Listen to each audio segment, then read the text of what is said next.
to another edition of Todd Wilson's Georgia Journal as we travel across the Peach State, taking you to different venues that you might want to check out. Today's travels has us in Peachtree City, Georgia, just southwest of the state capital of Atlanta, where we are going to World War II Heritage Days, hence the historic P-51 North American Mustang, which is behind me. This aircraft markings are the red tails, which were flown by the famous Tuskegee Airmen who flew escort duty for the bombers during World War II in the European theater. This classic warbird is here now.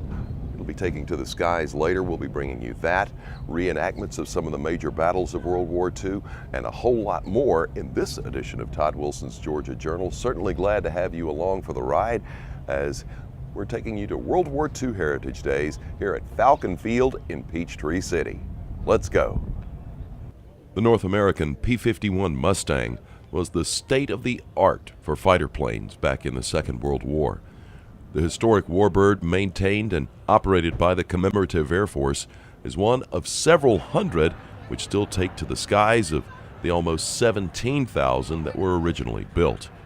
P-51 would see service in World War II and Korea.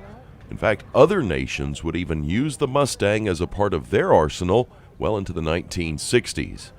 The original cost of a P-51 was just under $51,000. Today, though, that price tag can well exceed $1 million.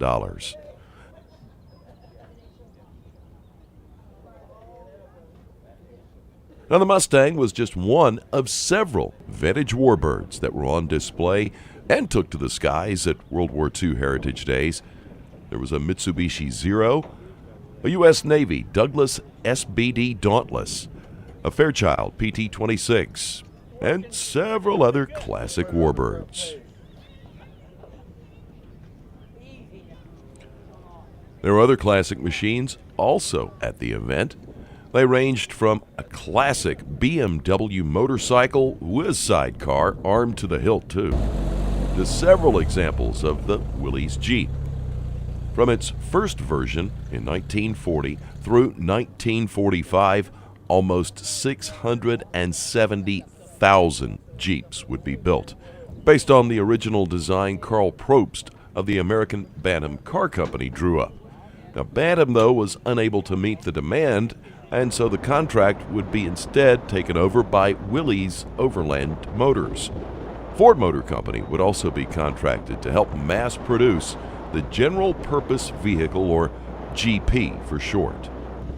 Variations and upgraded Jeeps would remain in use until the mid-1980s, when the U.S. military replaced it with the Humvee.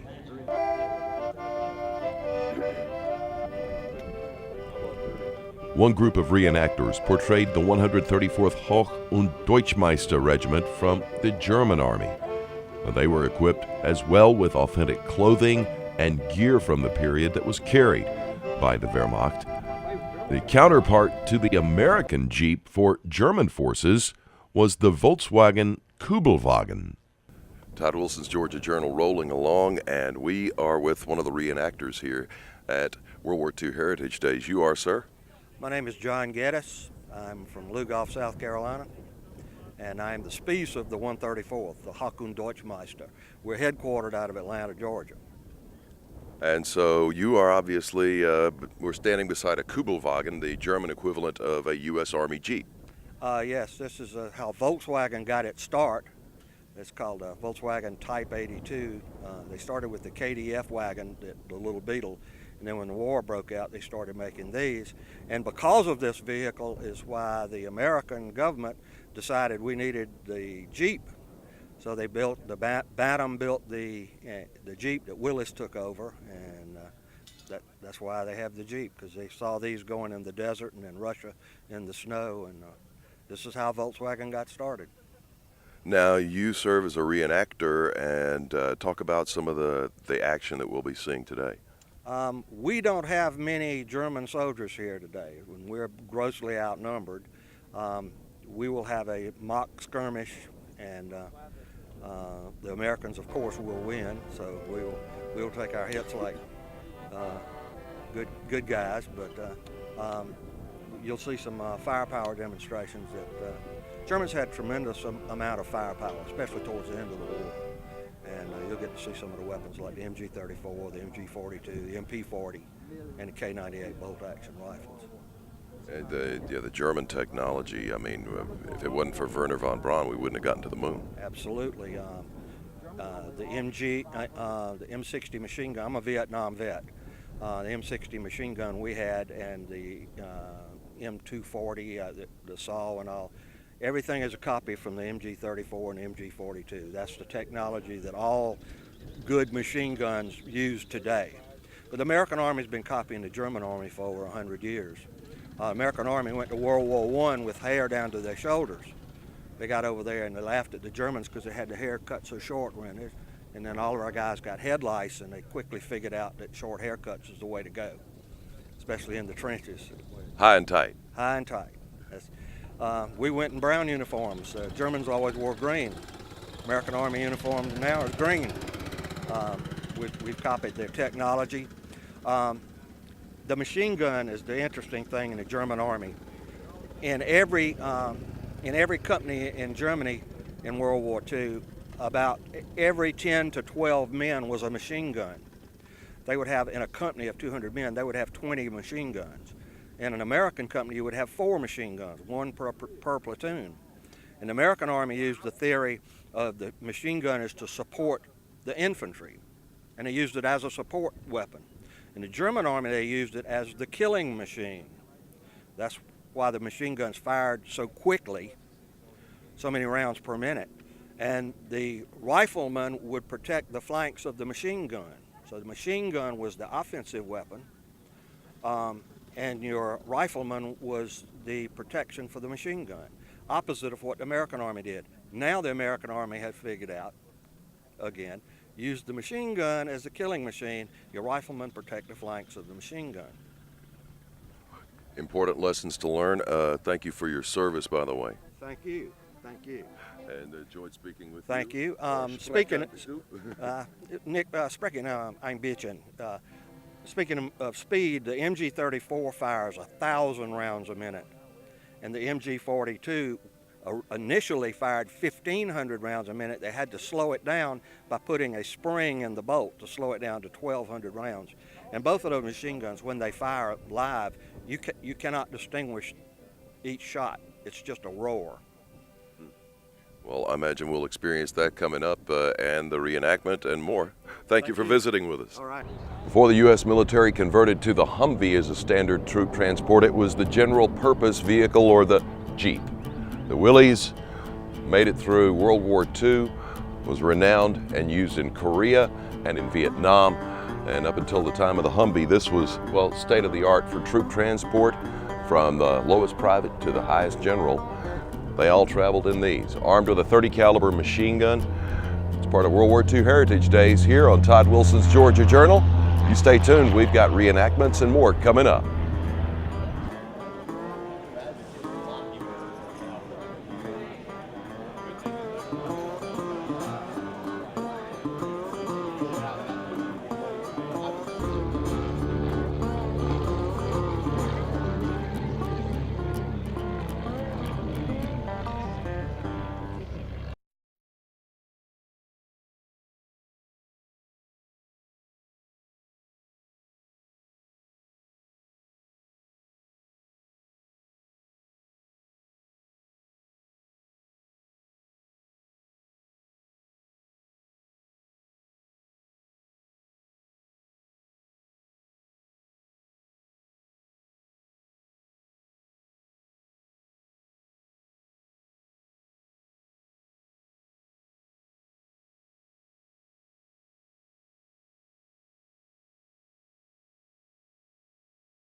Welcome back to this hour-long edition of Todd Wilson's Georgia Journal and our trip to Peachtree City and Falcon Field for the 10th annual World War II Heritage Days. Now, the entire weekend was specifically designed to pay tribute to the veterans and honor all of those of the greatest generation. Inside the commemorative Air Force's hangar, displays reflected the instruments of war which were used by both Allied and Axis forces. There were tables set up that honored each branch of the armed forces, and one exhibit from Kennesaw State University detailed one of the horrors of World War II and Nazi Germany, the Holocaust.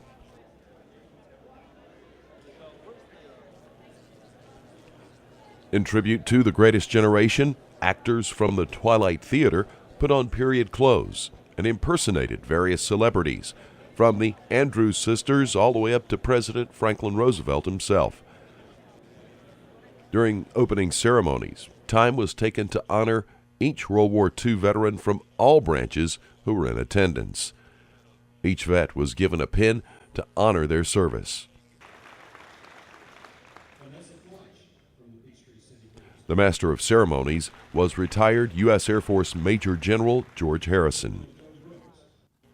Following the presentation of colors, a veteran of the Vietnam War would call the names of each World War II vet in attendance for them to be recognized by the crowd.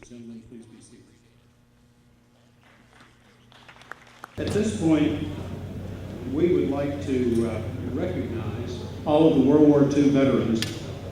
Bill? Okay. Got it?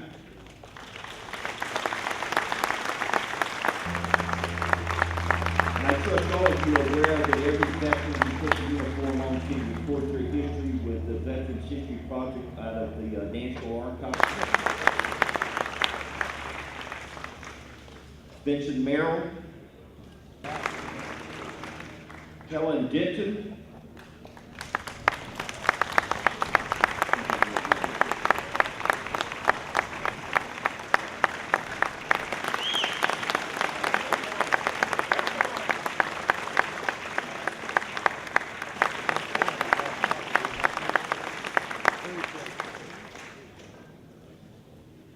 Dan Clayton,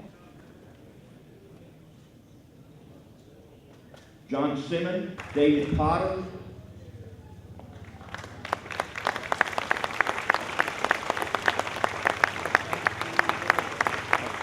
James Longina, Ed Almond,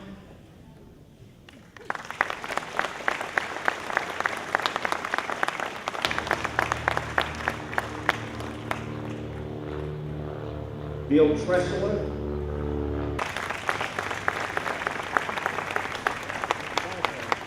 Glenn Mathis, Bob Ryan,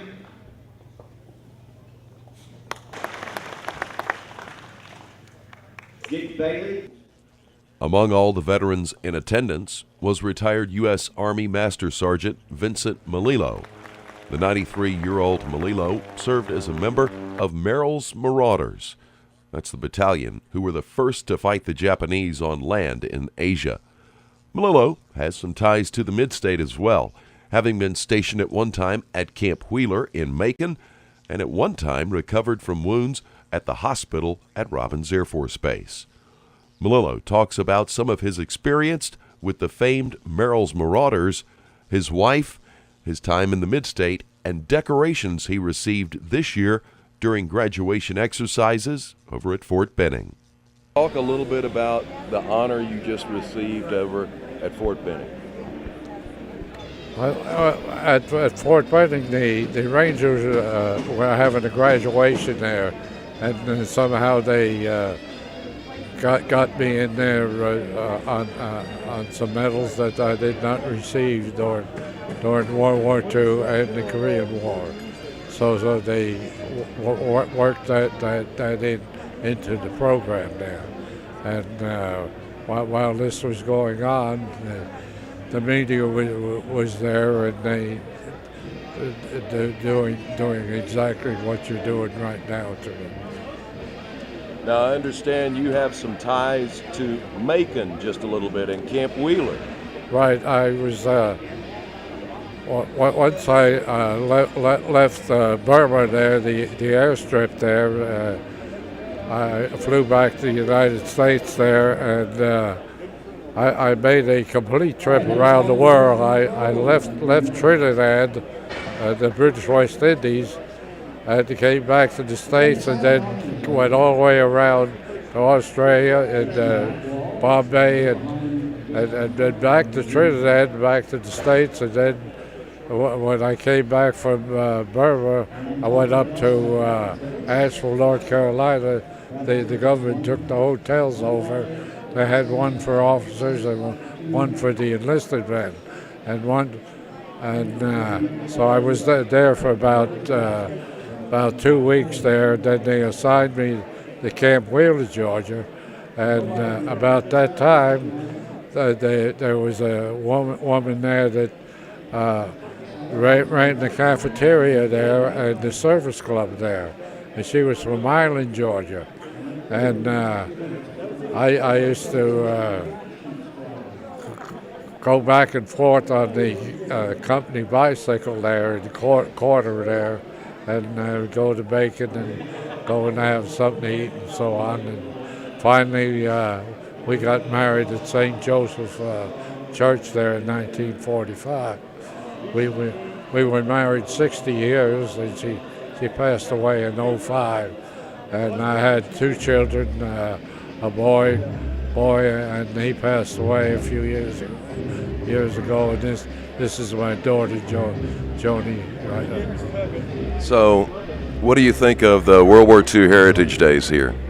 Well, I think a lot of them, because we've been doing this for the last 3 or 4 years. We've been coming out here. Not only here that we do it to Little White House and various other schools and libraries and so on.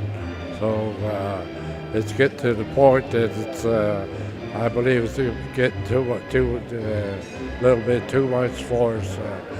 So we're not going to put out, we might continue to do it, but not put out as much. Well, Merrill's Marauders, you guys were the toughest of the tough, were you not? Right. But, when we went in there, I don't know if people realize if they really look up the history of what really happened there, that there was about, I'd say 11 different nations that were fighting over there in Burma there. And when we got in there, it was pretty ghost. I was on the first patrol. I was in the Iron Arm Platoon, the intelligence and reconnaissance, and when we went out for the first time there, we went to our bivouac area.